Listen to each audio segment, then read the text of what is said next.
Given na po yung ekonomiya po ng Pilipinas, napakataas na po ng ating unemployment and underemployment rate.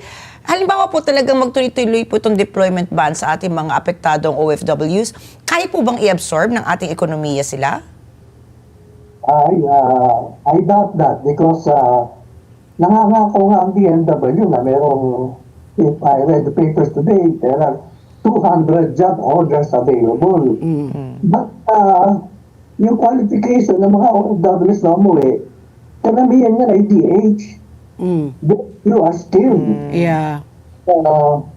The 200,000 job orders are for Europe, Japan, Hong Kong, Taiwan. So, napaka-konti. Hindi papasa itong mga DH doon sa qualifications. Kaya naaawa ko dito sa mga ating na-stranded na hindi makalis at sabi nga nila gusto nila bumalik. Hindi nga sila makakabalik. Dahil baksak ang ekonomiya na mga bansa na yun na pinuntirya ng Iran. So ano po yung magiging alternatibo natin para po sa kanila? Pababayaan na lang po ba sila ng gobyerno? Di ba, hindi nga po sapat lahat ng mga job offers po sa kanila. Wala po ba tayong alternative solutions na pwede pong i-considera? Well, actually, they say that they are going to provide assistance. But, alam mo, ang isang repatriated worker, everyone, documented or undocumented, na repatriate ng BMW and OWA, receives 150,000 pesos. Each. Nako, oo. That is the amount given for them so that they can survive for the next 3 months.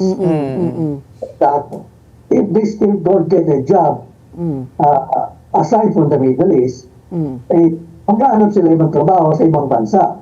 Yan ang mangyayari sa kanila. And itong mga stranded na ito, na talagang gusto mong magtrabaho, hindi pa rin makakaalis nga dahil nga napakahigpit ng ating napakahigpit ang gera sa Iran. At ngayong araw, I do not know kung totoo yung sinasabi ni Trump na bobombay niya lahat ng power plants at saka bridges.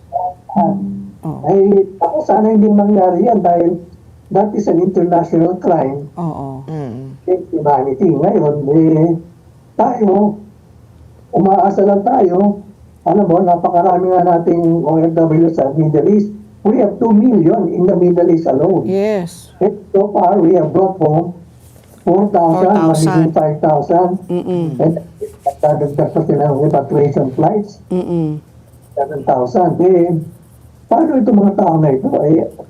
Yung kanilang pera na tinanggap, okay lang yun, very much. Pero after that, Oo. magiging yung trabaho. Oo.